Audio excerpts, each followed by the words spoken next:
On the air. Good evening, everybody. Bah. Welcome to this Monday here on the Chaos 120 streams. Unfortunately, Burnside will not be with us tonight. He didn't get much sleep last night, and he's been sick with the flu for the last several days, and that kind of sucks. And we're all we're all a little worried about him, and we want him to get some rest. So we're not going to try to push him too hard to stream tonight. So that's why I've jumped in here as a last minute replacement. So that's why we're starting a little bit late tonight, and we're not going to have Burnside on tonight, I don't think, unless he wakes up and just sees the Hangout link and so on and so forth. So I am joined tonight by the ever awesome Irate Prostate. What's up, people? How you doing, man? Groovy, man. Just hanging out. Had a strange but relaxing day today. Not strange, just really interactive with a lot of people. That's good. That's good. Yeah. It's always fun to Yeah. It's always fun to hang out with the people and so on and so forth. Yeah, slumming with the proletariat out there. hanging with the peeps. That's right. And we also have Tara Sin. How are you? Hi. I'm tired myself. Yeah, Had a long night last night. Yes. It was quite an interesting one. Let's see. What happened? This and that. We'll go over it offline. Okay. Okay, let's see. My apologies.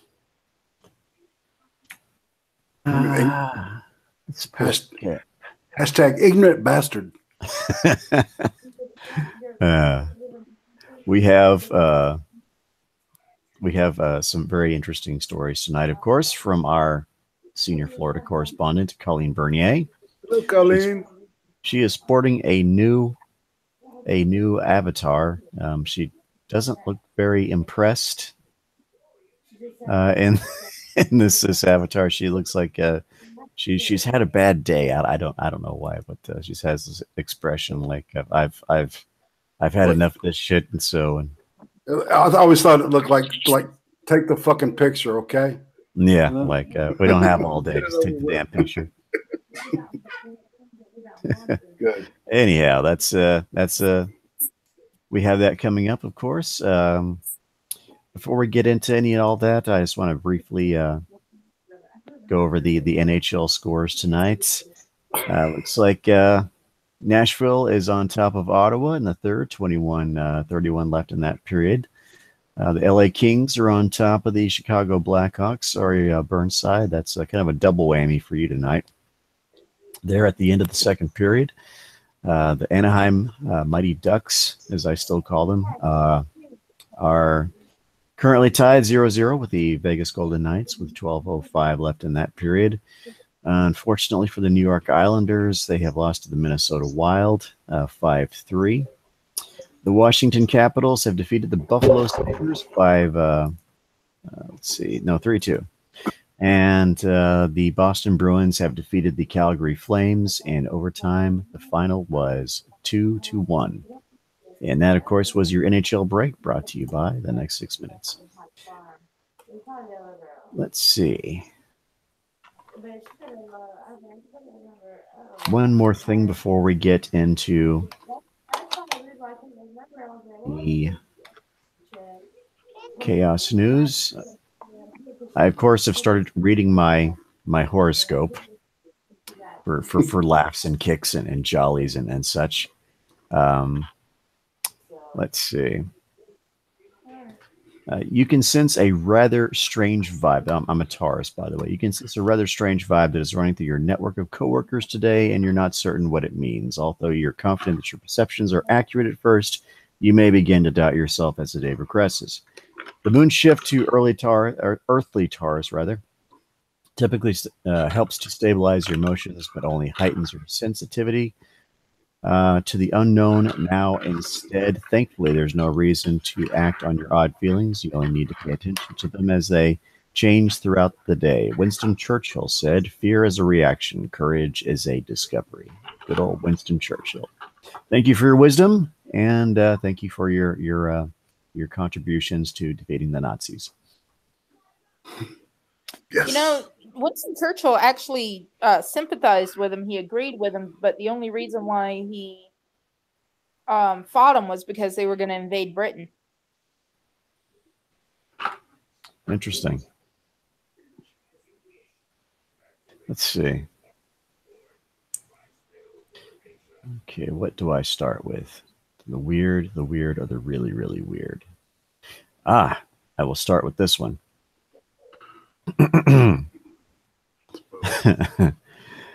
Oh, okay. This is an advisory tale. This is a cautionary tale, of course, for anyone that is looking to buy a vehicle or, of course, rent a vehicle in the state of Florida. Woman arrested after Orlando rental company mistakenly gives her stolen car. Oh my God. Yeah. So, Davenport resident Ariel Joseph said her birthday weekend celebration turned into police drawing guns on her and her boyfriend after she stopped for a traffic violation in Perry, Georgia last month. I'm shocked. I'm like, what's going on? All this over a traffic violation, he says. No, this car is coming up stolen. I'm like, I didn't steal this car, Joseph said. Joseph rented the car from Enterprise at 35th East Colonial Drive in Orlando on January 12th. She picked up the car, and after running some errands, she said she received a call from Enterprise employees. She said they told her car was coming up in the system stolen, but were confused because they shouldn't have been able to rent the car to her. Joseph went back to Enterprise, and after a check, she said the supervisor told her it was clear to go. And I'm like telling them, I didn't steal this car, she said. Joseph told WESH2 News she told the authorities to call Enterprise to see the rental agreement. Enterprise at their corporate office in St. Louis, we found there were 2 Hyundai Accents that had been rented at the Enterprise parked in front of the Salvation Army. The director of communications said Enterprise picked up the wrong car and the other driver reported it stolen. Oh my God. We are very sorry about what happened to Miss Joseph. The odds of 2 of our cars, exact make, model, and color, being parked in front of the same location at the same time have to be minuscule. But we hoped that we have rectified the situation, Miss Joseph, but it now sounds like we did not. Clearly, we have not lived up to our customer service expectations with Miss Joseph. We are going through our normal procedures to make sure this unlikely event never happens again, says Enterprise representative.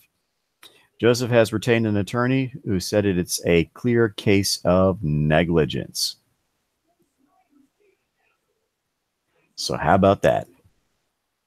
How about that? I don't like Enterprise anyway.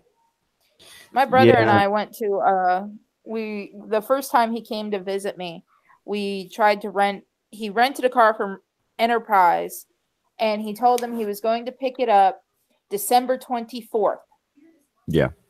They set it to the 23rd, the day he came into town, or the day before he came into town. He didn't get to us till December 24th. They're like, oh, well, we were closed on December 24th, so he had to pick it up the 23rd. Well, why didn't your customer service place tell him that so we could arrange to pick it up after fucking Christmas? So he was out like $300 to rent the fucking car. Yep. Yeah. That is not the most well-oiled machine. No. Let's see. The next story comes to us from Florida again. Surprise, surprise. Okay. I will say I will give this guy top marks for creativity. But I will give this website bottom marks for playing a video ad as soon as I open the link. I hate that shit. You should never do that. Any website that does that, they're jackasses. Anyhow, I will give this man top marks for creativity because, well, you'll find out. Jacksonville suspect accused of hiding camera and loofah. Quote, "I'm an old dirty man." And the ad started playing again. Let's see. Kelly Berkeley is no longer behind bars in Duval County after he was arrested for video voyeurism this week. The arrest report comes from the Jacksonville Sheriff's Office, says one woman was in the shower when she noticed something hard in the loofah shower. She brought the item to another woman inside the home and asked about it. The second woman suggested she asked Berkeley about the item, and he told it. He told it was a camera. The second woman told police JSO that the only person who uses the shower is Berkeley and herself. The second woman confronted Berkeley about the item, and he told her that he'd put it in the shower just once for a couple of hours. Yeah. The arrest report goes on to say the woman was unaware that the camera was in the shower and said Berkeley did not have her permission to place the camera in the shower loofah. The responding Jacksonville police officer said he noticed Berkeley sitting in his car. The officer approached Berkeley, and without the officer saying anything, Berkeley said, "I'm an old dirty man." According to the Jacksonville Sheriff's Office jail log, Berkeley was released on February 15th. And I had to endure the last 35 seconds of that stupid music playing in my ear because the damn ad opened up as soon as I scrolled down. Those cocksuckers. Fucking hate that. I'm a dirty old man. Oh, I'm going to use that. Yeah. Okay, Six, I got to hear you say that with enthusiasm. I'm a dirty old man.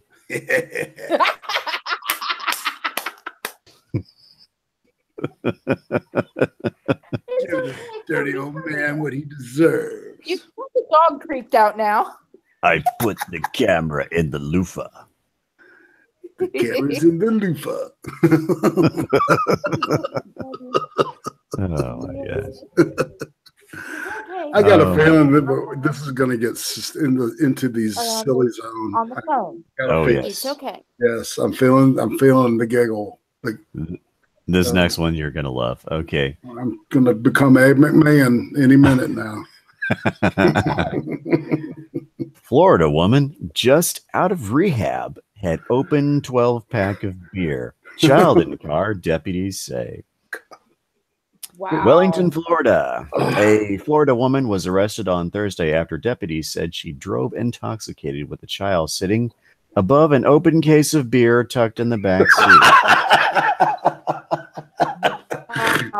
Oh, man. A Palm Beach County Sheriff's deputy pulled over Miami resident Stephanie Roque, 30, at about 11 a.m. after she made a complete stop in her SUV in the center of a lane. The deputy said that Roque's driver's license was suspended and noticed she had a strong smell of alcohol.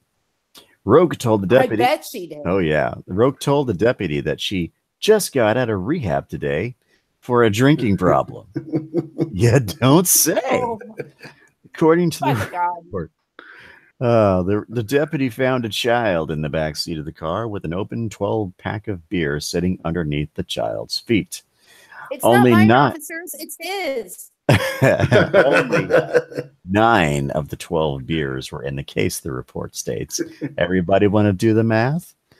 Yep. The deputy had Roque perform roadside sobriety tests and then arrested her on charges of DUI and child neglect. Roque was booked into the Palm Beach County Jail and released Thursday after posting a $4,000 bond, according to jail records. Holy moly. A winner's born every moment. And so she just stops in the middle of the road, and she's probably saying to the kid, "Give me a goddamn beer." yeah. You know, it's just The kid is like the trained dog that goes to the fridge to get the beer. yeah, exactly. Pass me another cold one, kid. I like the way it was written. It sounded like the kid was sitting on top of the 12 pack. So I see this, you know, I was seeing a kid. Anyway, it was Yeah. the image in my head was hilarious, man. It was great. There you go, Mom. Boom. That's not a seatbelt. It's a bungee cord. So holding that precious cargo. Okay, let's see. Oh well, you know, we're in the month of Valentine's Day, and certainly there are plenty of jilted lovers out there. Yeah, some well, they're a little more jilted than others. So apparently, a woman tases man who tries to leave her. That'll get the bastard to stay. A 57-year-old woman who tased a man to keep him from leaving was charged with battery. So I wonder what kind of battery that zapped. Let's see. Apparently, the batteries were good in the damn taser. Yeah. The victim told the Okaloosa County Sheriff's Office deputy who responded that after he got tired of being tased, he called 911. He said they'd been upstairs chilling when she got up and grabbed the taser. He said he hit her to try to stop her, then called 911. The victim had marks on his left flank consistent with being tased. The two lived together and had been in a sexual relationship for 16 years, according to the OCSO arrest report. Well, that's a one way to keep him from leaving. It requires no romance, no flowers, no candy. Just give him a good old zap. Just zap. Oh my god. Oh boy. Yep. It's like, what do you say to that? You know? Can you feel the electricity? Oh yeah. Our relationship is just shocking. Yeah.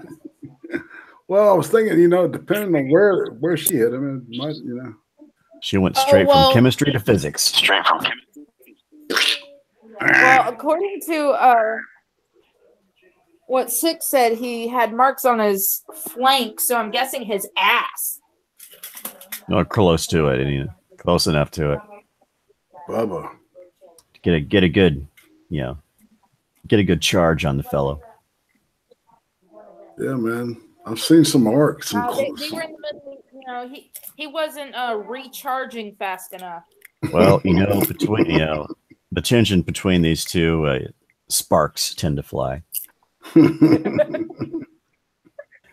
Okay. A plane passenger dries her knickers with the overhead air vent on packed jet. Oh, wow. Wow. Mm-hmm. Wow. Okay. I can smell it from here. Oh, man. Oh, boy. A plane passenger has been filmed drying out a pair of knickers by holding them close to the air vent above her head in the middle of a packed jet. The woman waved the black and white pants high above the heads of her fellow travelers as she spent 20 minutes drying them out. Oh, gosh. She was on board an Ural Airlines from Antalya, in southern Turkey, en route to the Russian capital of Moscow when she was filmed. Eyewitnesses say the woman did not seem remotely embarrassed as she moved the knickers around under the vent. An onlooker with a smartphone filmed this scene as she held her undergarments above her head and moved them about in the airflow to dry them. That poor fucker's behind him, Yeah. Oh, that smell. Other passengers were reportedly too shocked to comment on the woman's unusual laundry technique. Although some have speculated that maybe she was a mother desperately trying to dry out a pair of children's underpants after the child had an accident on board. One anonymous eyewitness said everybody was looking with interest and confusion, but everybody remained silent. However, the video has sparked a lively debate after it was posted on video sharing platforms. Alexandra, interesting name, said those aren't ones of an adult. Looks like they belong to a kid. While another viewer added, the woman has the intellect of a dog. This is so sad. Half the country are like her.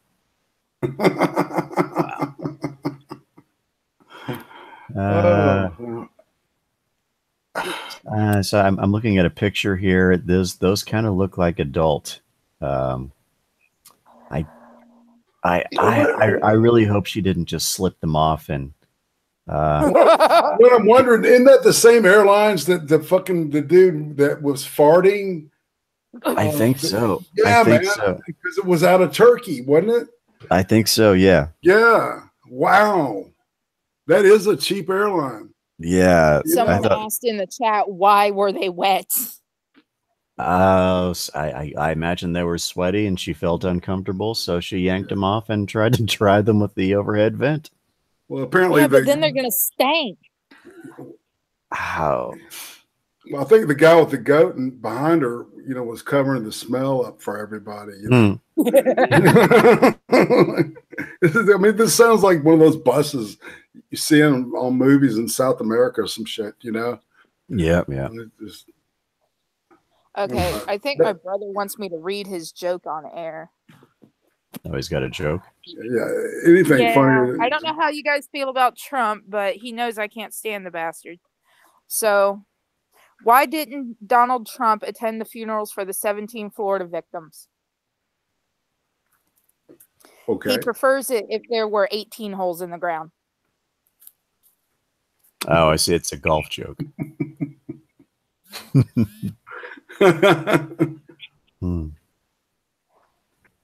Well, that one. So I don't really have a follow up. Yeah, it was funnier than my jokes. Yeah, for sure.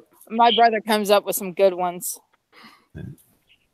Let's see. I think he finds them on 9gag. Probably.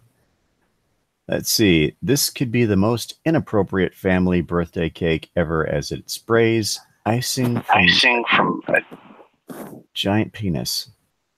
I've seen that video. It's not exactly icing. You stick a can of whipped cream in there, and then you tilt it just right, and it starts shooting out like cum. Yeah.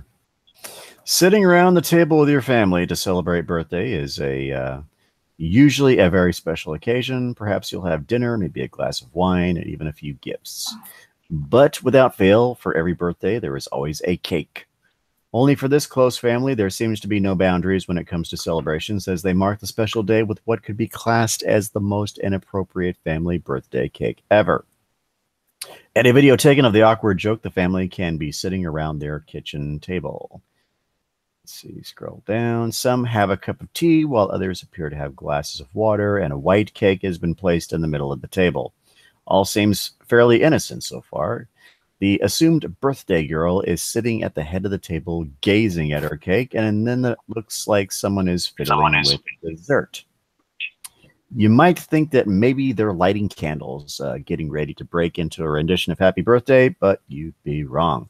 That's because on top of the cake is, on top of the cake is actually a giant penis, and the person playing with the cake is trying to aim the end at the birthday girl. The clip then shows the woman open her mouth and stick out her tongue as the penis starts spraying icing towards her.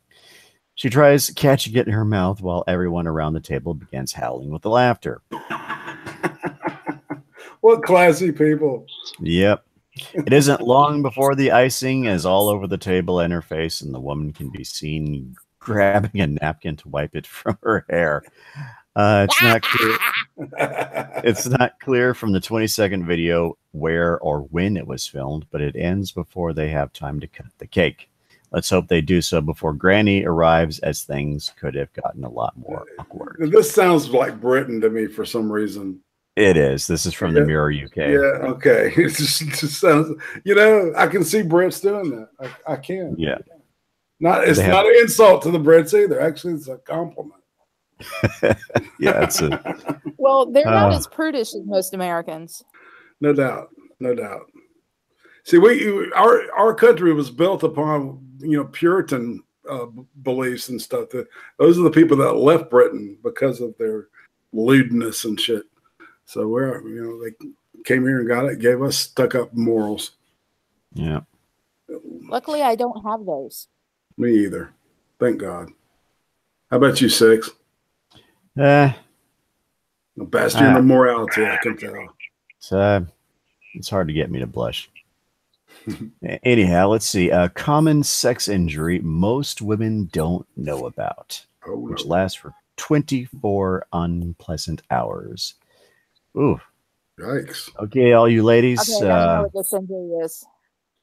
Yeah. Okay, all you ladies out here. Here's some bit of forewarning, because you may encounter something like this.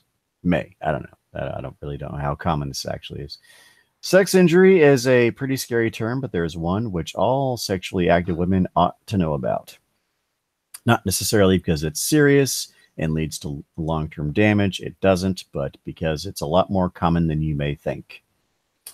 It's called a bruised cervix, and it's as painful as it sounds. Whoa. Yep, had that. Symptoms include cramps, abnormal bleeding, pain during intercourse, and pain in the lower abdomen, all of which can be extremely alarming and worrying to experience. It's often caused when a woman is not feeling It's often caused when a woman is not feeling sufficiently stimulated. Don't know exactly how much, what that. Anyway, maybe when not lubricated, maybe. Okay. When aroused, a woman's cervix. Like harder, and that's when the guy starts ending up hitting the cervix and bruising it. Mm. When aroused, a woman's cervix will get larger, softer, and about 2 to 3 inches higher.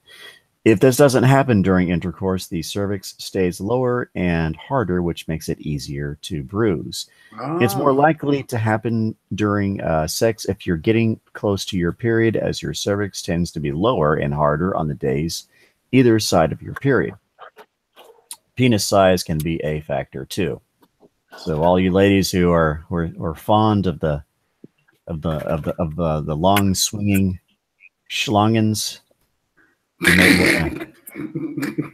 you may want to think twice about that. Anyhow, while it's nothing to do with lost sex toys or broken penises as injuries go, it can still be pretty unpleasant.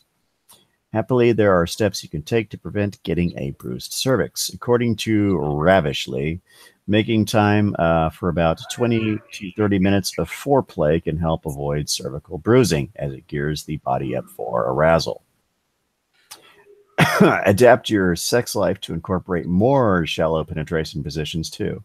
If you're currently experiencing cervical bruising, then take ibuprofen. Should alleviate the pain, and relax. It's not permanent and should only stick around for 24 hours.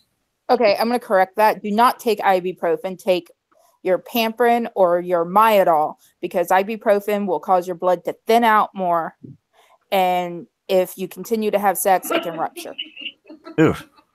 And you don't want to do that. You want to wait that 24 hours and get that good old cervix feeling better. Hashtag cervix lives matter.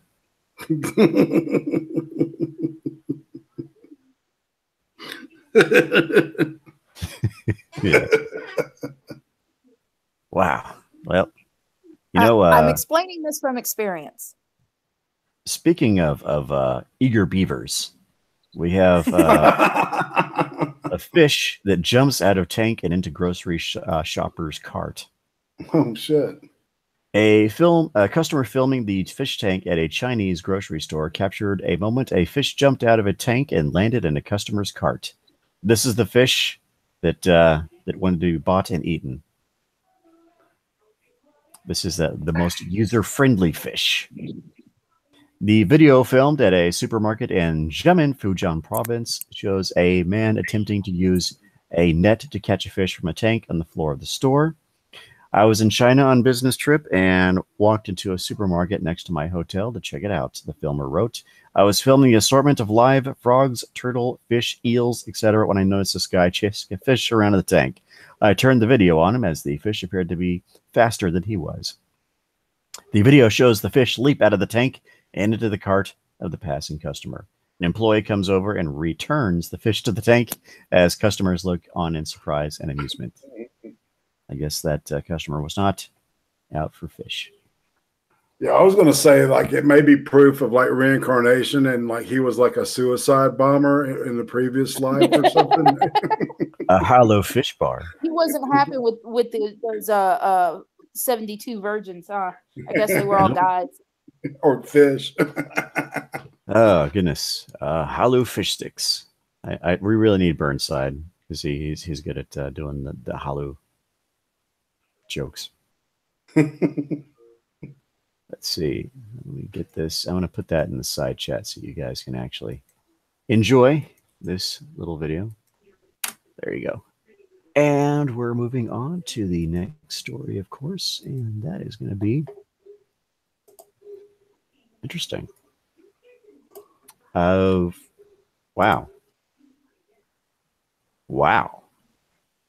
Interesting. Okay, well, you ever heard the phrase, I'm going to tear you a new asshole? Uh-oh. Yeah. Well, it appears as though this woman has, she's already equipped for the condition.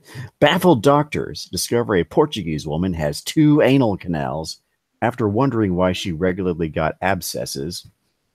And get this, she refuses surgery to correct it. Doctors have told of their surprise after discovering a Portuguese woman they were examining has not 1, but 2 anal canals. The unidentified patient was referred to specialists after enduring 2 abscesses on her bottom, both which required drainage. Upon closer inspection, medics in Figueroa de Foz, 87 miles south of Porto, saw 2 holes leaving her anus. Yes, 2, instead of the usual 1. Yes. The 40-year-old woman refused numerous offers of surgery to correct her defect, which medics say she would have been born with. Proctologists, specialists in anal health, were so intrigued by the bizarre case, they decided to publish it in a medical journal. Oh, dear. Uzi read my mind. It's Wiz Reptile.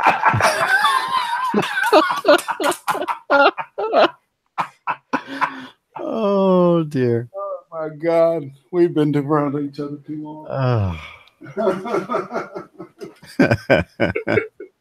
Okay. Well, now she can get triple penetrated. Oh, yeah.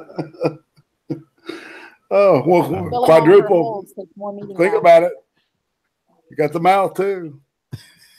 I said filling all her holes takes new meaning now. Yep. Oh, my gosh. So we got a quad there. So I wonder if she has explosive diarrhea. She'll resemble more like a long sprinkler. Anyhow, in the Journal of Medical Cases, they repeat.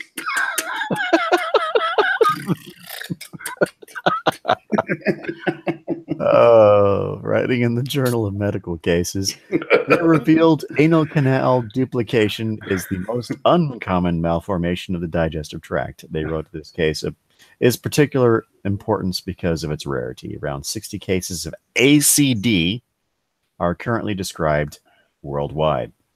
They actually have a name for it. Called ACD. ACD. Almost a good band. Oh, they're 1C away from being an awesome Australian rock band. Our patient was diagnosed at the age of 40 years, constituting one of the most elderly patient diagnosed with ACD. They revealed that diagnosis is usually made in the first year of life by caregivers, stressing that it is unusual for it to be discovered in adults. Wow. Where was this again? This was in Portugal. Oh, so yeah, I bet there's like some kind of Catholic, like saint shit, or some kind of like she's blessed or some, people come probably like stick like their children's fucked up arms and shit inside of her to heal or something. You know how they do that shit. It's like any kind of weird shit like that. Oh my gosh. The Portugal, the land of the people of Adiwaski. Oh my gosh. Saint ACD, the patron saint of bowel health. Anyhow, fecal matter passes through the anal canal, which connects directly to the rectum, where the waste is stored before it leaves the body. In theory, the woman could have been able to excrete through both if her second canal linked to the rectal wall, which it didn't. Instead, doctors revealed that the tubular and cul-de-sac-shaped orifice separated from the other canal by just skin was just 3 centimeters deep and 1 centimeter wide. The Hospital Distral de Figueroa de Foz explained how the woman came to them after she reported 2 anal abscesses that needed surgically draining in the past year. She was referred for a consultation with a proctologist led by Dr. Jessica Nieves, despite no longer having any painful pus-filled lumps. That just rolls off the tongue. Pus-filled lumps. Pus-filled lumps. Examination revealed the 2 orifices, and medical scans to help doctors identify the problem confirmed it was a duplication of the anal canal.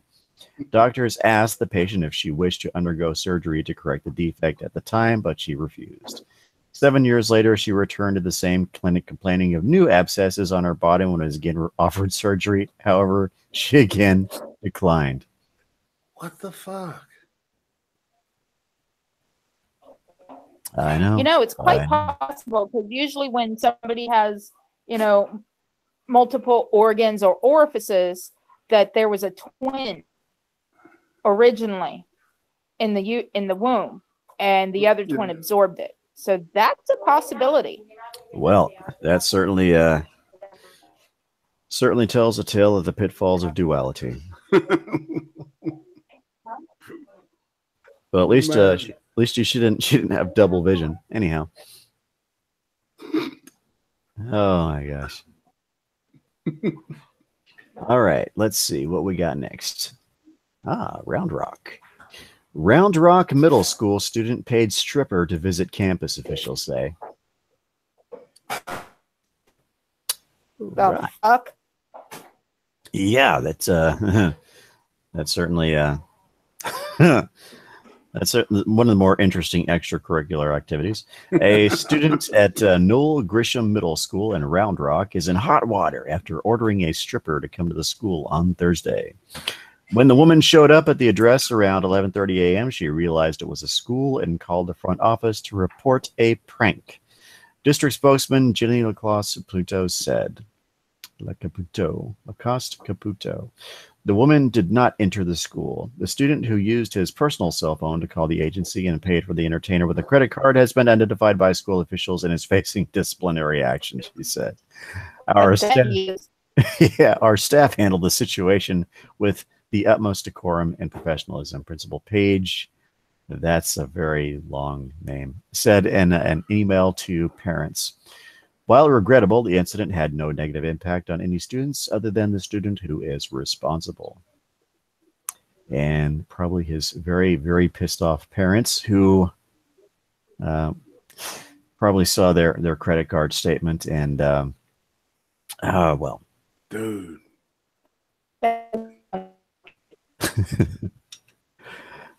Oh my gosh. Well, I would have got a fucking ass whipping. I wouldn't have been able to sit down for 2 weeks. Yeah. About 2 weeks. And he probably just got being able to move. No shit. And it's like, I bet he just got his like Nintendo taken away or some shit like that. Or his cell phone privileges or. Yeah. Something progressive. He might have got a participation trophy for being creative. Who knows? That was so creative. We're going to give him a trophy. Well, he is a supporter of local businesses. Indeed. Get a trophy from the Chamber of Commerce. Okay, well, thank you for supporting your local prostitutes. Yep. So, remember junior achievements back in the day? Always be a local patron. That's right. Remember those commercials? Boy. Yeah. And our final story of the night, of course, is a very, very disheartening, very depressing, very sad situation for our good friends across the pond. Apparently, KFC is running out of chicken in the UK. Oh. KFC is running out of chicken. The fast food chain has been forced to temporarily close hundreds of restaurants in the United Kingdom after a logistics snafu stopped chicken deliveries. About 800 of the company's roughly 900 locations in Britain were closed as of midday on Monday. Some had opened for business by the afternoon, according to the company's website. KFC, which is owned by Taco Bell and the Pizza Hut parent Yum, said the chicken shortage had been caused by a couple of teething problems with its new delivery partner, DHL. We won't compromise on quality, so no deliveries has meant some of our restaurants are closed and others are operating a limited menu or shortened hours, KFC said in a statement.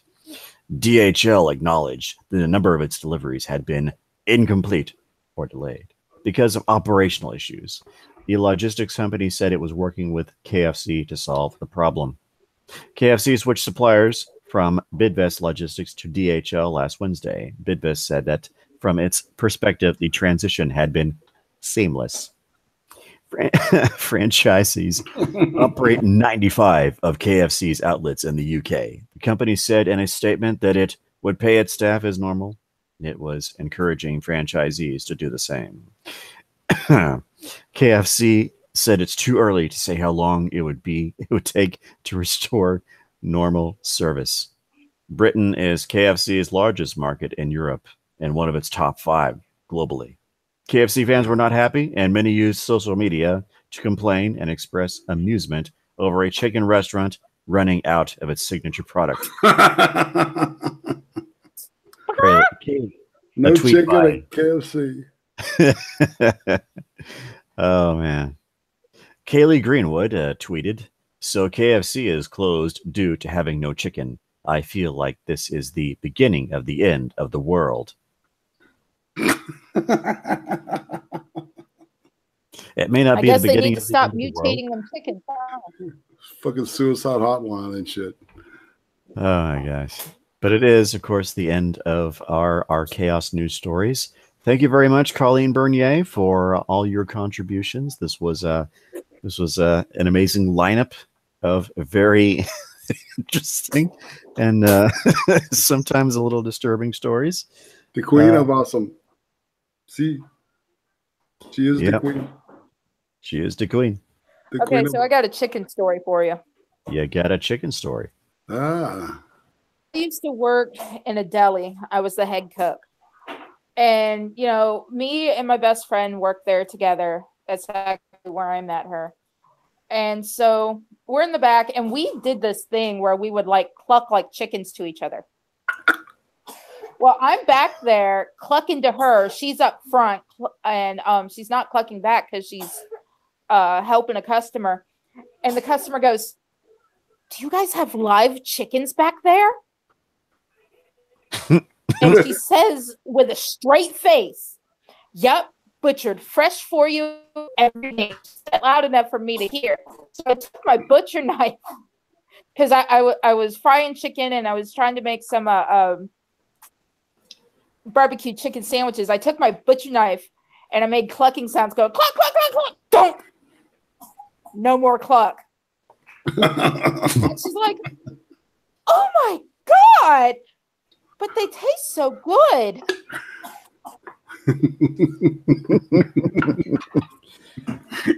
Fresh from the coop onto your plate. That's right.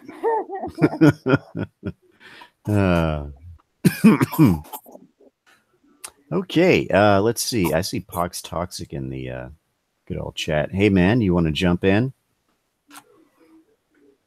Pox Toxic. Come on down. Pox Toxic.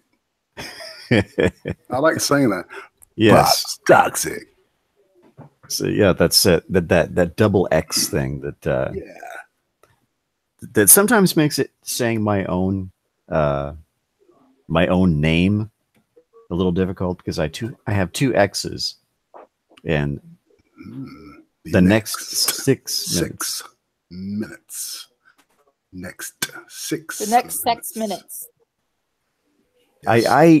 I barely even pronounce the word next anymore. I just kind of just like flow through it without actually pronouncing that first X. So I only have to pronounce.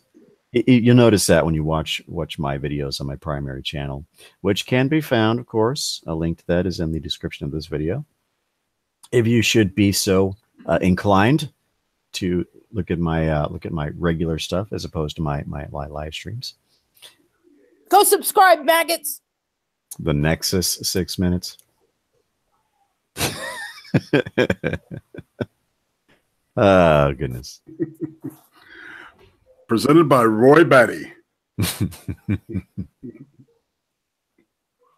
I got a new subscriber, Skep Talk. Thank you very much. Hey, Skeppy.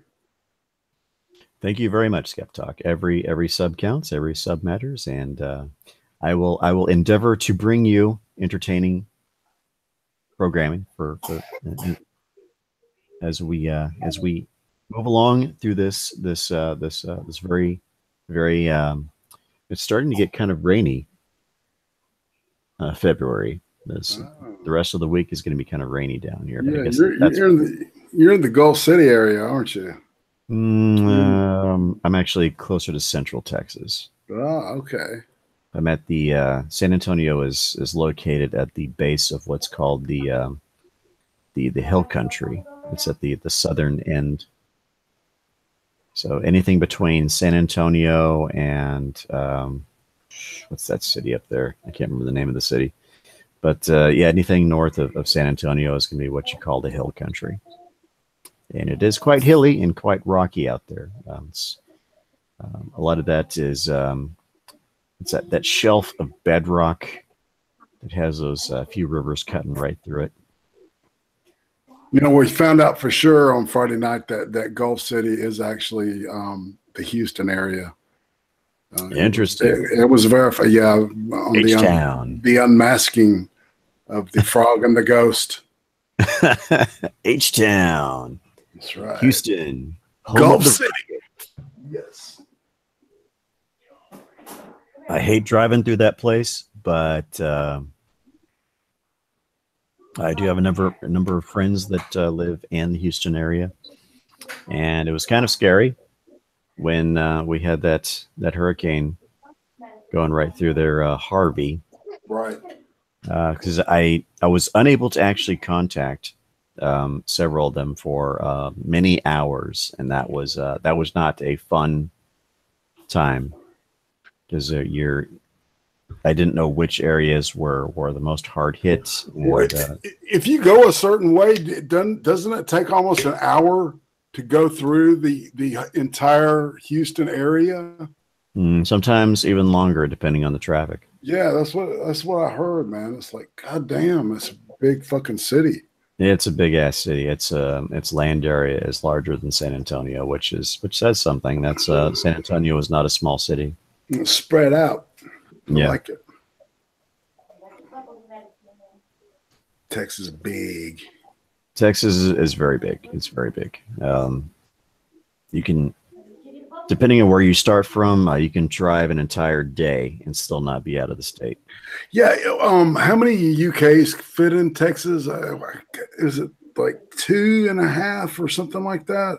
Let me see. Maybe more.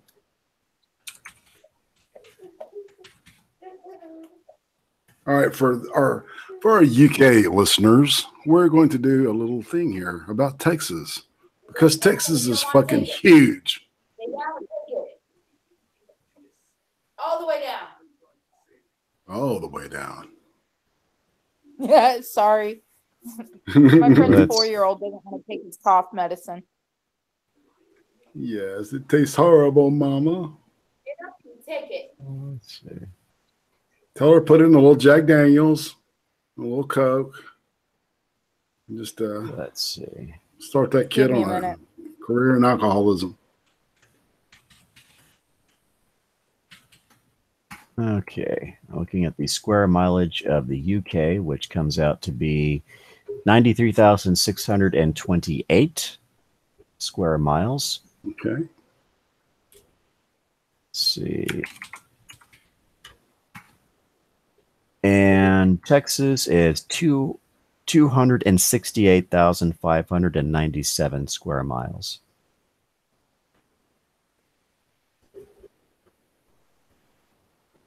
268,900 and what? 268,597. Oh, 597. Okay. Yeah. So that we're looking at almost 3. Right? Almost 3 United Kingdoms can fit inside the state of Texas. Holy shit. That's big. That's goddamn humongous, man. Oh, man. Understand that, British people. If you don't understand anything else about the United States, Texas is fucking huge. Yeah, almost 3 of your countries can fit inside this one state. Which is awesome. Yeah. And I've always admired the state of Texas because it's had its own independent spirit and always had that we don't want to be a state, but fuck it, okay, we're a state. Yeah. I don't like that about you. Colleen Bernier has graced us with an additional story. Would you all like to hear it? Oh, outstanding, yes. Okay, we'll get right on to it. Let's see. Cops called on enormous snow sculpture of male sex organ. Oh boy, that's a frigid tallywhacker. Hold on now. Colleen's got a theme going here. I don't know if y'all have noticed this. Yeah, there's body parts. Certain phallic theme here. Yeah. And another body part or two. Yeah. Okay. Police say the sculpture made of snow and ice stood about 10 to 15 feet tall. Wow, somebody really committed to building this thing. Downers Grove, Illinois. The recent winter storm dumped nearly 6 inches of snow on Downers Grove, but one man saw that as a source of artistic inspiration. Police were called to a home on the 4800 block of Saratoga Avenue Wednesday after a concerned motorist reported seeing a tall snow sculpture that mimicked the male sex organ, according to police report. That it was the worst snowman ever, or the sexiest snowman ever, depending on who you are. Police say the caller described the snow sculpture as enormous. I guess they were attempting to make a scale model of Weebo's trap schlong. You're about 33 feet short there anyway. Let's see. The officer who responded to the call arrived at the scene and found the snow sculpture. The sculpture, constructed of snow and ice, was described as approximately 10 to 15 feet tall in the police report. According to police, the resident agreed to take down the snow sculpture. Police returned the next day and confirmed that the sculpture had been destroyed. Residents on social media that apparently shared images that apparently showed 2 men using scaffolding to build the sculpture. So yeah, they really they went above and beyond the Call of Duty. Anyhow, that's amazing. One Ton Hammer put in a link, and it shows all these countries outlines that are fitting inside the state of Texas on the map. So file that one away. It's got 58 images. Wow. Yeah, dude. Have to throw that in my bookmark page. Too bad there's all these little pop-up ads that jump out at you. Yeah, I fucking hate that. Wow. Yeah, there's almost 60 images. You know what? I'm talking to Colleen. Unintentional, but sometimes themes pop up in my choices. You know what Freud would say about your themes? Oh, not to be outdone, there's another body part story. This one about a midriff. A midriff, whatever they call those. Okay. So yes, you're just in time for another story. Bare midriff bandit. Shirtless woman recorded stealing packages from front porch. What the fuck? This is a California woman story. Apparently things are in such dire straits in the socialist utopia of California that shirtless women are stealing packages from front porches. Anyhow, they're hoping they're free sex toys. No, you get sent those free on Amazon apparently. Yeah, El Dorado Hills. Find them. El Dorado Hills, California. Law enforcement will usually describe what a suspect was seen wearing to get tips from the public, but a package thief in California is getting attention for what she wasn't wearing, a shirt. Today was actually kind of a cold day, El Dorado County Sheriff's Sergeant Anthony Principe told KTXL. But the thief caught on surveillance video apparently worked up a sweat. Video shows the woman grabbing boxes from a porch twice within an hour. In her first appearance, she's wearing an open winter coat. After that, she ditches the outerwear. Usually you try to cover yourself up when you're stealing stuff, Sergeant Principe said. This one was taking clothes off as she came in the second time. The El Dorado County Sheriff's Office posted 2 surveillance clips to its Facebook page on Thursday and immediately began receiving tips and jokes. Maybe there's a shirt in one of those packages, one said. Give her a nice orange jumpsuit, another said. But homeowner Heather doesn't find it amusing. I find it very hard for us because it's right before New Year and it was our gifts to our children, she said. She and her family were expecting Thursday delivery to celebrate the Chinese New Year on Friday. Without the 6 stolen packages, she won't have time to replace those gifts for her kids. It's just kind of sad for us to see somebody would do that, she said. It turns out the thief's bare midriff might help deputies identify her. We can see her belly button ring and her tattoo on the left shoulder. Wah, wah, wah. I recognize that tattoo. I think I know who we're dealing with. I'll take it from hair officers. To aid in the investigation, I'm posting the article in the chat. Have at it. Have at it. Enjoy yourselves.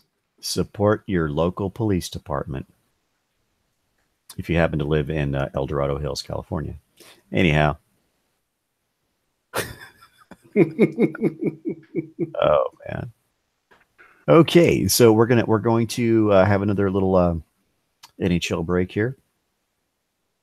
It appears as though the LA Kings Chicago Blackhawks game is final. The LA Kings did defeat the Chicago Blackhawks 3-1.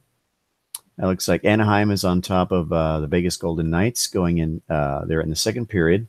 13:04 left. Let's see. And I think that's the only update score that I have, because all the others were final by the time we got around to this NHL break, which of course was brought to you by the next 6 minutes. So everyone, thoughts on tonight's stories?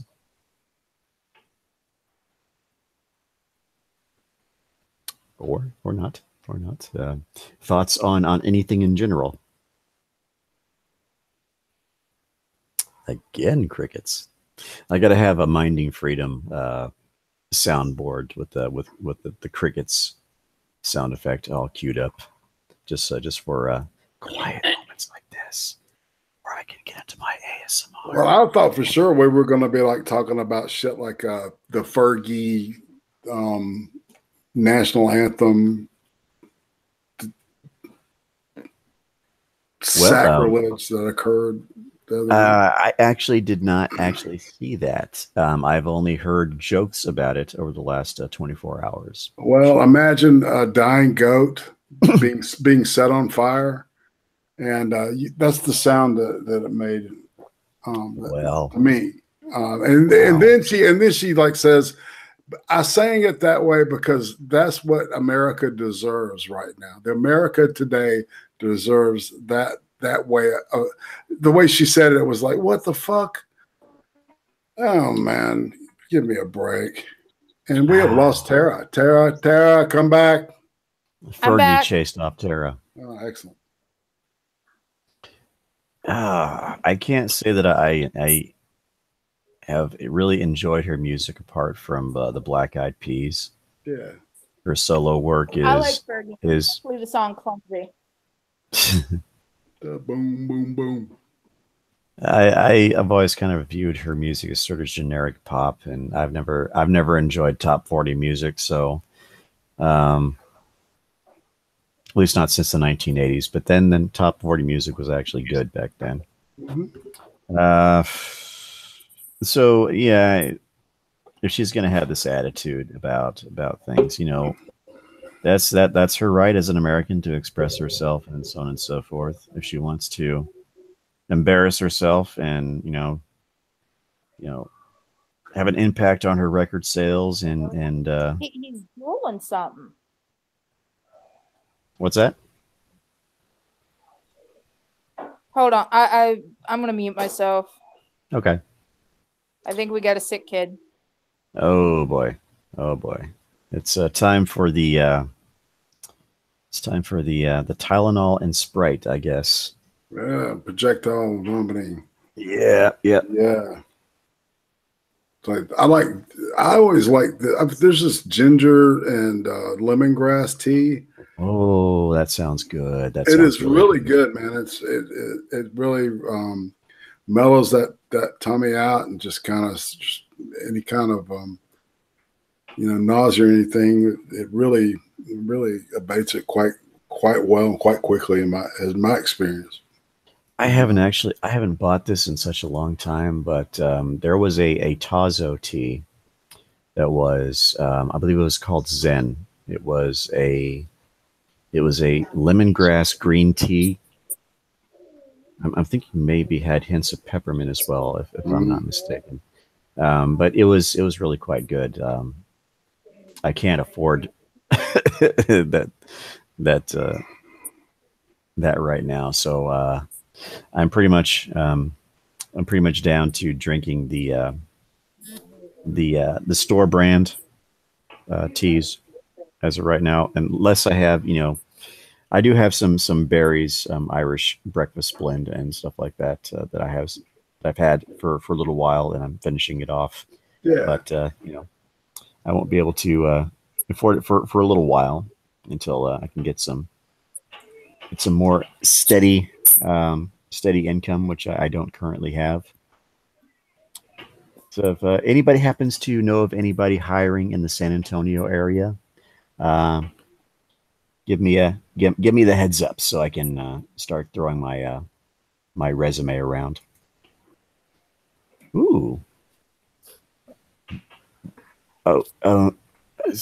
Okay, this one's a little weird. And I know I say that a lot, but this one is particularly weird. Colleen Bernier, you've outdone yourself as far as the weirdness goes. Is whatever problem Tara seems to be having with the young man that she's dealing with right now is kind of milquetoast compared to this. Okay, strap yourselves in, everyone. Doctor found a snail growing in an 11-year-old boy's elbow. He named it Elbow. Turbo. Elbow. Inside of his elbow. In his elbow. Oh. How the fuck did that happen? We're about to find out. When an 11-year-old boy cut his elbow after slipping and falling in a Southern California tide pool, his parents patched him up. But when the wound appeared to be getting worse after a week, they took him to the hospital. That's when Dr. Albert Kahit, I don't know how to pronounce that, Khait, I guess Kate, an assistant professor at pediatrics at Loma Linda University in Los Angeles, discovered something surprising. A sea snail had hatched inside a skin abscess in the wound. He wrote in the BMJ Cases, a medical journal, and it was still alive. The unique characteristics of this intertidal mollusk appear to have enabled it to survive in the subcutaneous tissue for a week, despite the hostile environment of a skin abscess. Oh, wow. Doctors believe a snail egg became embedded in the wound when the boy fell in the tide pool. Pediatricians allowed the visibly excited boy to take the snail, identified as a checkered periwinkle marine snail, home with him to show his friends, according to the journal. But the snail named Turbo, by the boy, died just a day after being removed from the abscess. Rest in peace, Turbo. I bet the boy felt bad about that. In 2013, a snail was found in a 4-year-old boy's knee after he fell and scraped it at the beach, according to CNN. When the wound appeared to become infected, his mother squeezed it and a snail popped out. Wow. Wow. Huh. Here's the coincidence. The Aliso Viejo, California boy also adopted the snail and also named it Turbo after the DreamWorks animation film. As they say, great minds think alike. Oh, that's okay. great. I have a stuffed Thai Beanie Boo snail that I named Turbo. Awesome. Awesome. Turbo the snail. Awesome sauce. That's right. And I'm dealing with the sick kid. I have to stay home with him tomorrow. Oh, that's sorry. Yeah, he's thrown up. He's promised to be good for me. We have chicken soup and I have Power Rangers and Justice League for him to watch. Go Power Rangers. Dino Charge. That's I only really saw part of the first season. So I don't know about any of the later seasons. And somebody got me to watch that first movie with the Ivan Ooze. Yeah. I was not altogether I like the impressed. original Power Rangers. I still like Jason David Frank, the Green Ranger.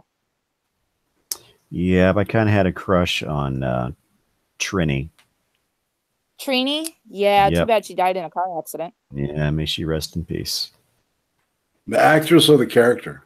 The actress. The actress. Oh, that sucks. Yeah, she was the original. The blue Power Ranger. Billy, he left Power Rangers because most of the cast and crew were picking on him because he was gay. Yeah, I'd heard that too. The black Power Ranger, the guy that played Zach, he left because he got a job as a dance instructor. Interesting. So you leave Power Rangers to teach people to dance. It was his passion. It's what he did in the show too. Well, the very first season was actually a Japanese show that they just cut in like the close-ups. It's still a Japanese show that they just cut in the Americanized version. Yeah, exactly. But I know that they say that the first season is the best. It is. It really, really is. The rest of them kind of go downhill after that. A few of them tie in, and then there's Power Ranger Mega Force. There's one of them where all the Power Rangers, past and present, join forces to defeat a major foe, and Jason David Frank comes back for that. Yeah, I used to work with a couple of guys that were huge Power Ranger fans, And yeah, they would always talk about Power Rangers, particularly when it was the quote unquote freight day. That's when we got our stuff from the factory, as it was.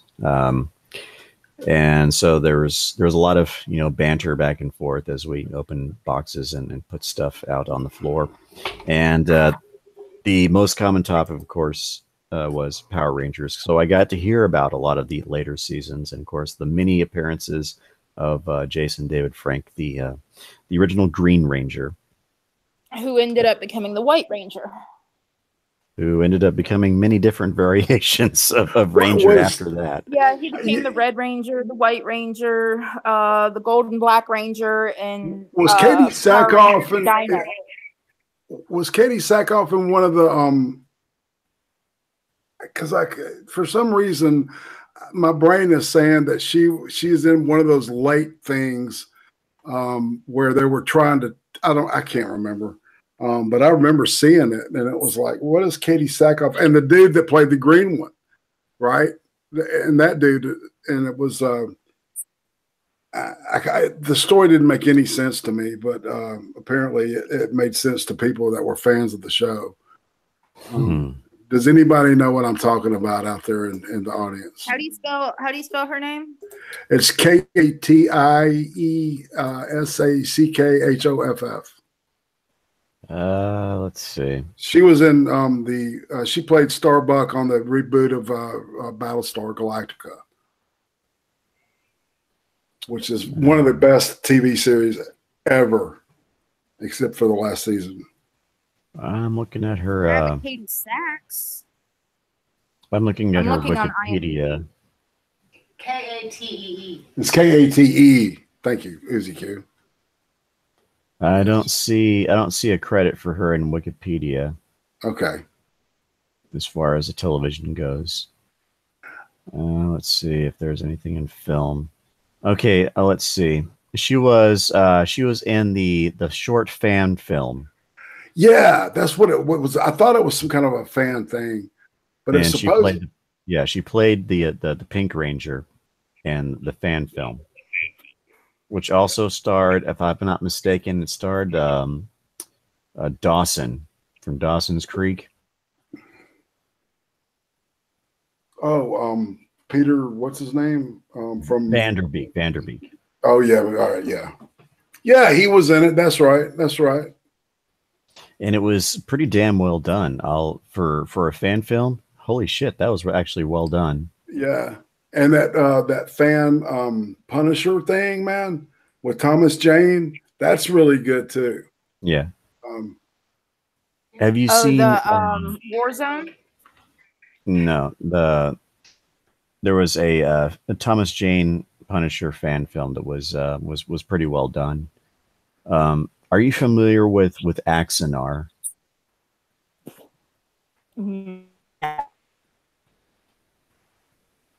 Axanar. Yeah, it was a Star Trek fan film. Oh yeah, isn't that the one that they made and it like it got I want to say Paramount like did this lawsuit thing about it. Right. They shut them down. They shut them down and shit. Yeah. That's did they finally let them make that? Is it complete? No, they've still put some restrictions on it. If they do actually make it, it can't be longer than 15 minutes long. Right. And so that last time, that's when I read that the last time that they had been given like this deal, 15 minutes, and they were thinking about doing it as a web series in 15-minute chunks. Yeah. And that's what, you could just cut it up, shoot the whole thing and then cut it up like that. Yeah. It's still a fucking kick to the balls though. Yeah. Here's what really sucks about it is when you take into account the fact that back in the day when George Lucas was still in charge of Lucasfilm and ILM. Yeah, and what his approach was when he saw people doing fan films and the fan art and stuff like that, you would have his little executive people come up to him and notify him. This I saw this guy making this fan film and stuff, and should go off and sue them or something like that. And George Lucas always said no. Let's get in contact with this guy and see if we can hire him. That's the way to do it. Completely different attitude. The most healthy attitude, I would say. Yeah. Paramount, instead of being the assholes that they were to these people making Axanar, should have picked picked these guys up and helped them produce this fan film. Well, so I think Roddenberry's Maisel Barrett died, didn't she? Yeah, I think so. So now it's in the hands of I guess the second or third generation, and they're probably have been cucked by Paramount. I'm sure that they, because it sounds like the way that they controlled that thing, and they tried to stretch it out and drain their bank account, but people kept donating to this guy. And the creative team, it looks fantastic.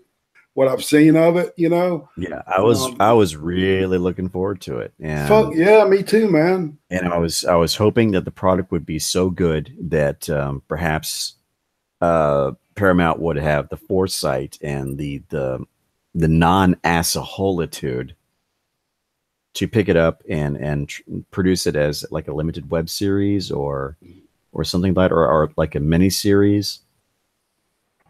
Because you just don't shit on talent. You don't, when you find talent, you don't shit on them. No, you offer them jobs. Right. You give them water and sunlight and let them grow. Nurture them. Yeah. Yeah. Put them to work for you. Get them to produce stuff for you. Yeah, because if you do what you love, you're going to put your heart and your soul into it. And it's a labor of love. It's not just fucking labor. Yeah, certainly. Certainly. There's having a job, and then there's having a livelihood. Yeah. When people are passionate about something, they will produce a superior product. So you're a trekker. No, I'm an artist. Wow. Okay. I grok you. I understand the creative process, and I know that passion is the key ingredient to producing something of a superior quality. If you don't have that passion, you're not going to produce quality. I don't care how much money is behind you. I don't care who you're working with. If you don't understand, if you don't understand what you're producing, if you don't have a passion for it, if you don't understand source material, then man, you're not going to produce something very good at all. I totally agree, man. And there are too many films that are put out each year by people who are not passionate about what they're doing. All right, now we're going to transition into something that Uzi Q and I have been fucking raving about all day long. What's that? We learned today that they are remaking The Birds. Really? Alfred Hitchcock's masterwork, The Birds. It will be a pale shadow. It'll be a distorted and blurry photocopy. I'd rather watch a man jack off. I'd rather watch a fat, greasy old man jack off than look at something like this. Unless they have a clear understanding of what Hitchcock's processes were when he was actually filming that, they're going to produce a substandard product. Indeed. Because here's the thing about Alfred Hitchcock. It is an absolute crime that the man never won Best Director, because this is a man that was involved so meticulously in the process of finding the absolute perfect camera angle, to be the epitome of that scene, just getting to the marrow of that scene's suspenseful potential. He worked meticulously with his cameraman to find the absolute perfect angle for things. This is a man that had the passion and the patience to take that kind of care to produce a superior product.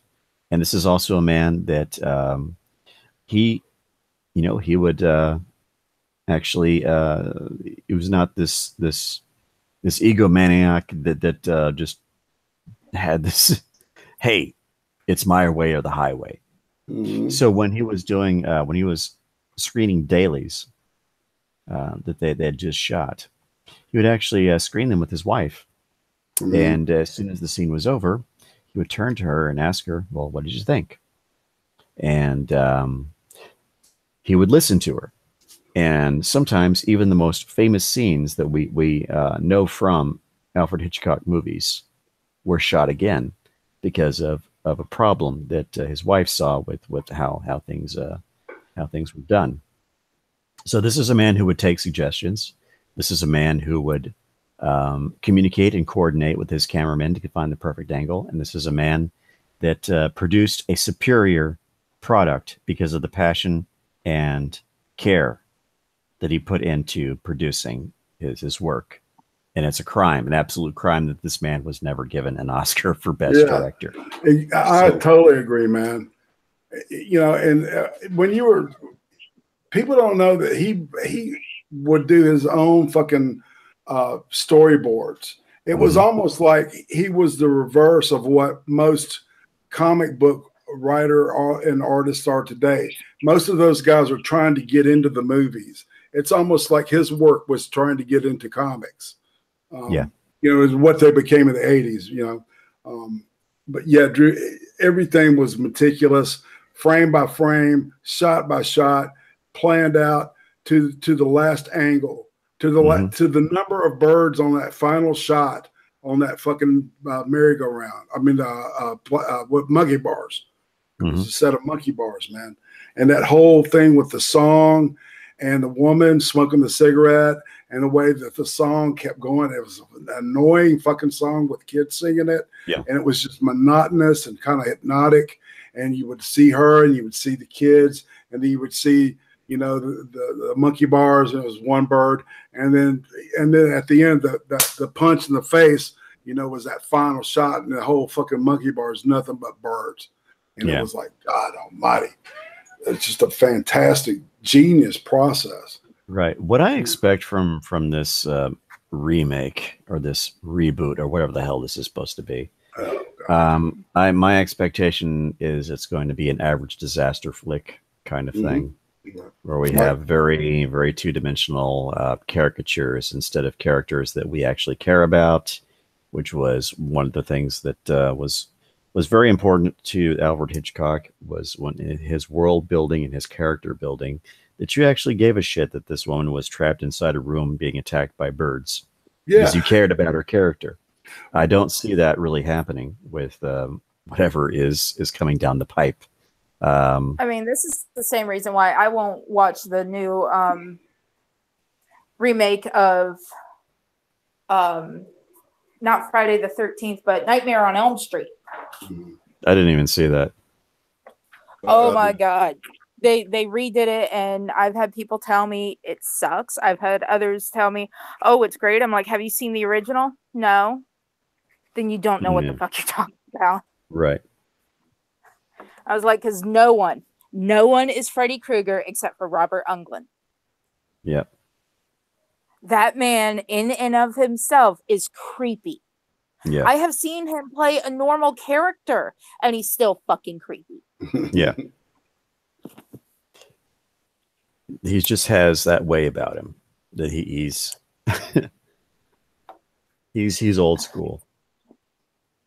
Yeah, I almost got to meet him, except my tire blew out on my way to Valdosta at Wild Adventures. He was there, signing autographs, and I had backstage passes that I won off of a radio show for telling a redneck joke.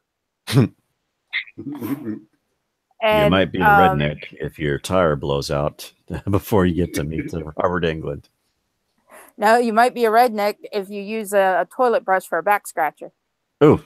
That's how you spread bacteria. The more you know. Honey, what are you doing? I am scratching my back. Oh boy. Yeah. Originally, the tickets were meant to meet Jeff Foxworthy. Ah, okay. Well, I saw the movie and the remake. The best part of it was the way that they had built up the Freddy Krueger character, and they kept him a child molester, a horrible, evil, child molester. And they did a good job of keeping that element in it, but there was a lot of weak spots. It's one of the better remakes. I like it. I liked it better than I liked what Zombie did with fucking Halloween. Yeah, I didn't like what he did with that either. Well, all right, the guy that God, what is that dude's name? He played Tennessee in the latest Alien thing. Woody Harrelson. What? No, Woody Harrelson. This guy's that played the pilot with the hat. Oh, the Eastbound and Down guy. Yeah, that guy, that dude. Kenny Powers. I can't remember the actor. Yeah, he's got the rights to do the new remake. Interesting. Yeah, and he said he's going to stick to he's going to take it all the way back to the original. See, what made Michael Myers fantastic was the fact that he was just your all-American kid, and he was just evil incarnate. For some reason, he took off his mask and he was just a regular little boy, And Zombie tried to give him this whole backstory that make it fit with the stripper mother, because of course his wife's got to be in every goddamn thing he does. Anyway, I'm sorry I got us off track, but so I've got hope for that one. But why remake it something that's just perfect and iconic? Yeah, exactly. I refuse to watch the series Bates Motel because it's more or less remaking the story of Norman Bates. Yeah. Actually, though, that worked. I thought the TV series was fine. It made his mom younger, but I was okay with the TV series because it didn't go to the whole Marion Crane thing, It stopped right there. Yeah. Uzi Q and we had like hours and hours of conversations about that series. I know it was hard to accept when it first came out, but I don't know. I ended up liking it. But I'm with you though. The movie was horrible with Vince Vaughn. Yeah. I mean, it was shot for shot, just a copy. It was like a Xerox copy. It was in black and white. Yeah. Anne Heche, for fuck's sake. It was like a VHS copy of a copy. Mm-hmm. And exactly. And that's why it fell flat with me, because I if you're going to bother to do something like that, if you're bothering to remake something, spice it up a bit. Though it was a bad idea to try to do Psycho again anyway. This is what I don't like about modern horror films is they're nothing but a series of jump scares. Right. And that just gets very old. Right.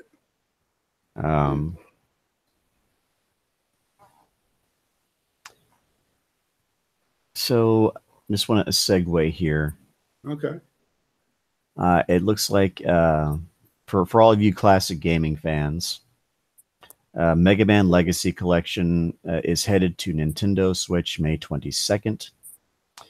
Mega Man fans were likely excited to hear that the next chapter in the venerable video game franchise Mega Man 11 is slated for release sometime this year. At the same time, Capcom announced plans to release 2 new Mega Man Legacy Collection compilations. Now we've got a date for the release on Nintendo Switch, May 22nd.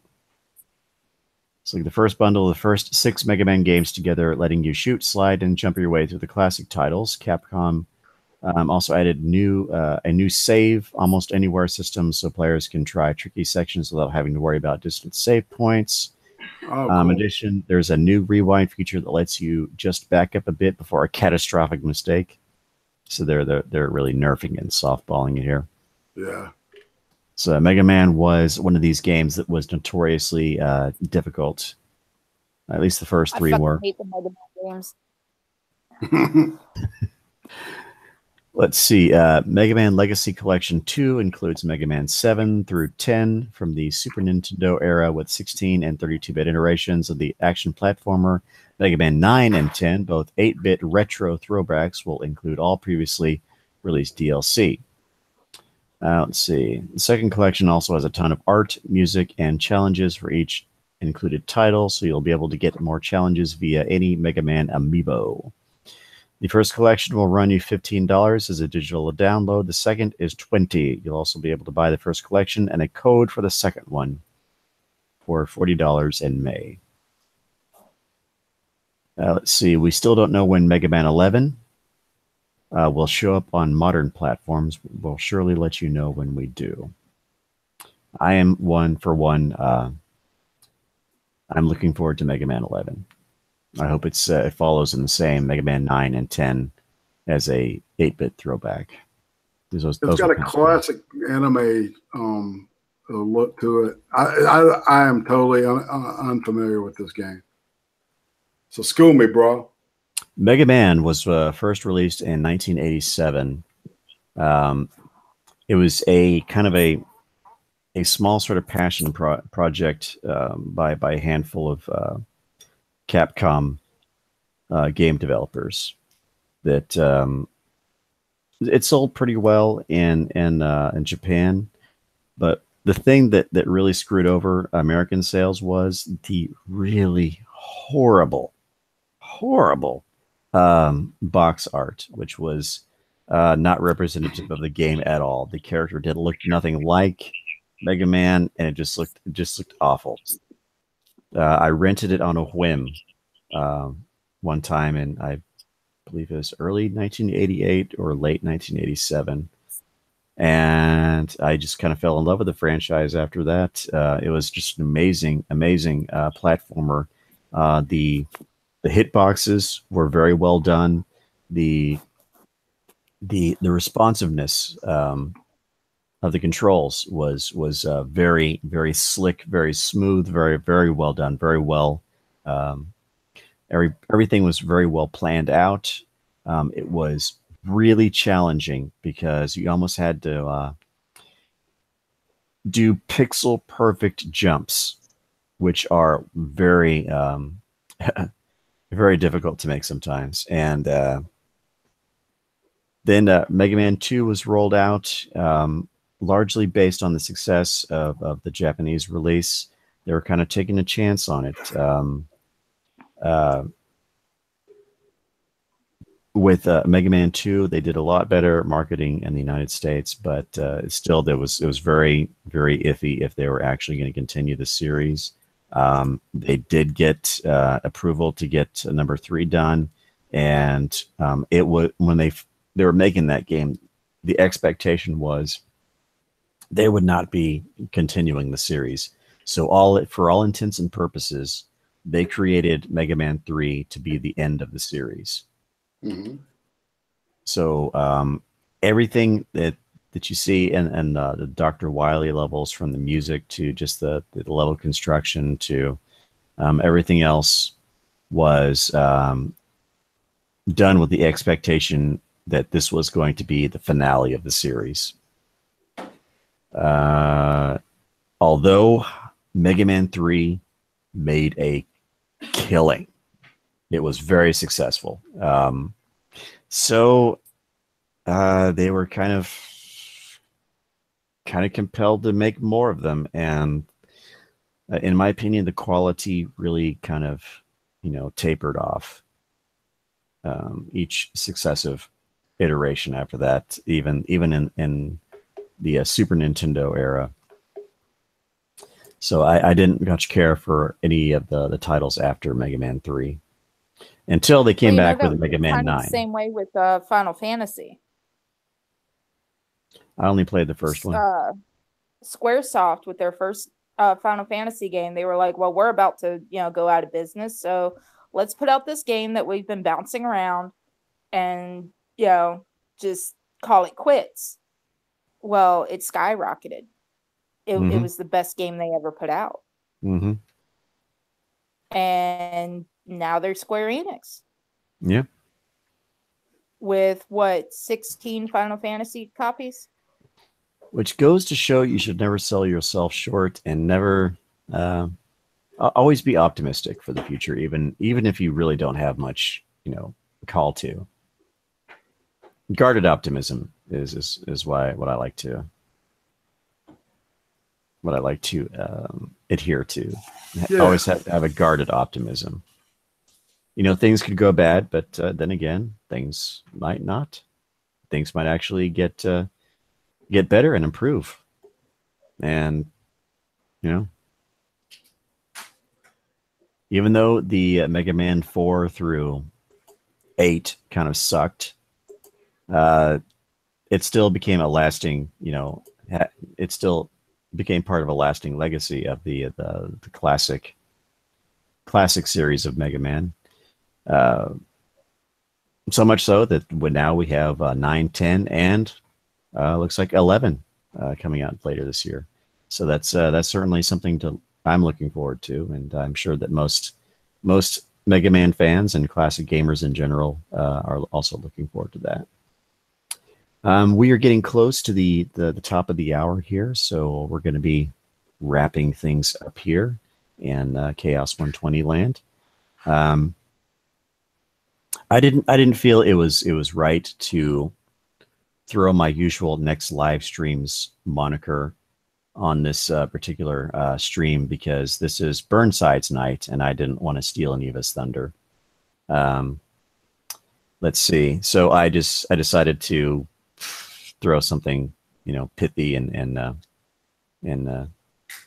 humorous, as you've no doubt already read, Dehydrated milk-like substitute product.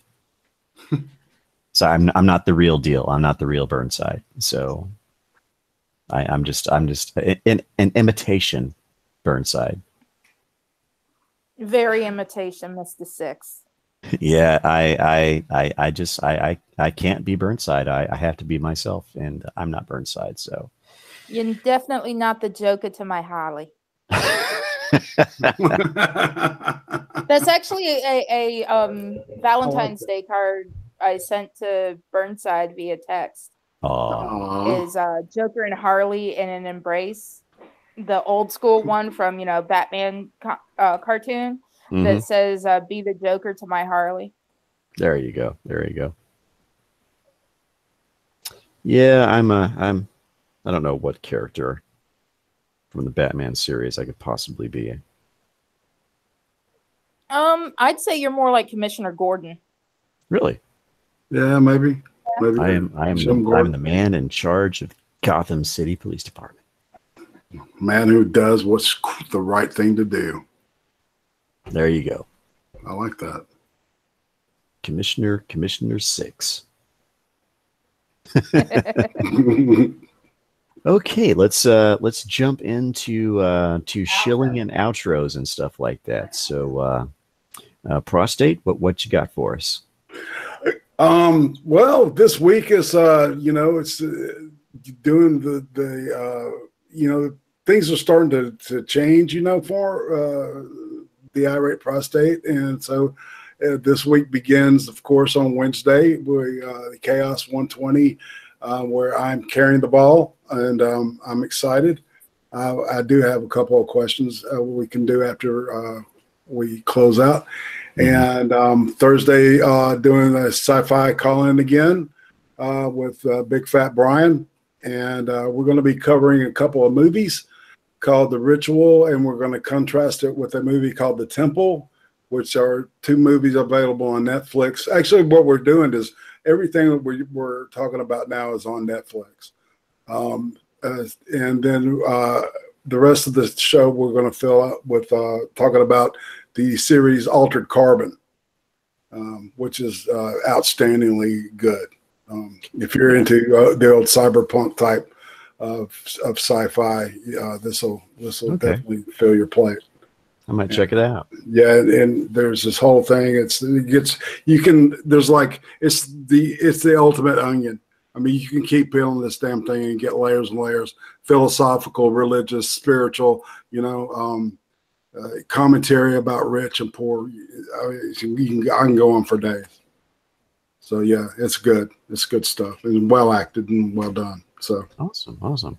Yes, highly recommend it. And yeah, Friday cream stream, as they say, and Saturday with Sir Adamantine, drinks with friends.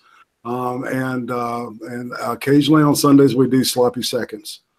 Alrighty. Yeah, hung out with Carlene Bernier last sloppy night. Seconds. Yeah, well, that's what. Yeah, exactly. That's yeah. You have to know Sir Adamantine and to love him, as the saying goes. Yeah, the guy's he's an icon. He certainly is. Yeah, he certainly is very, very awesome to stream with. Yeah, he's fun. He's weird, but that's it for right now. Tuesday, I don't know. Yeah. I don't know what I'm doing on Tuesday, so I may show up with the Chaos 120 people. Okay, we'll see what the following 24 hours brings. If the door's open, I'm gonna sit down and hang out. Alrighty. Alrighty. Looking forward. Looking forward to it. Okay. What you got for us there, Tara? Not much. I'm trying to, start a small business, selling little crafts. Right now I'm making a 101 Dalmatians tote bag. It's going to be really, really cute.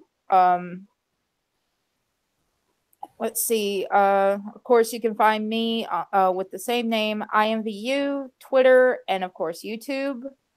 And yeah, if you want bags, purses, wreaths made, hit me up. Awesome. Killer. And I am, of course, your knockoff host for tonight. The Next 6 Minutes. You can find me at the Next 6 Minutes. That's my primary channel. You must spell out the word 6 if you want to find it, or you can just jump to the link that's in the description of this video here. I also have the Next Live Streams channel. That's what you're listening to right now. And this coming weekend, I don't know exactly what the subject is going to be, but I'm going to have another tea time stream, and I'm currently researching who I'd like to be my co-hosts for that afternoon. It'll probably be anywhere from, say, noon Eastern to as late as maybe 4 Eastern. But for the most part, it stays, right around the middle. It fluctuates depending on who I'll have as a guest. If I have more people from the UK, then I tend to try have it earlier. If it's more North American, then I tend to have it later. So we'll see what happens there. So we are out. We are out here from the Chaos 120 land. I want to thank everybody in the chat for showing up tonight. Thank you for your audience. Thank you for your attention, and thank you for your support for this live stream. Go ahead and give that like button some love on your way out, and thank you very much for showing up. Also, I want to thank my guests tonight, Irate Prostate and Tara Sin. Thank you very much for being with me here tonight. And I just want to say, hey, Burnside, wherever you are in Dreamland right now, I hope you're having a pleasant one, and I hope you're healing up just fine. Get better, bro. Y'all take it easy, and Shadalay. Ciao.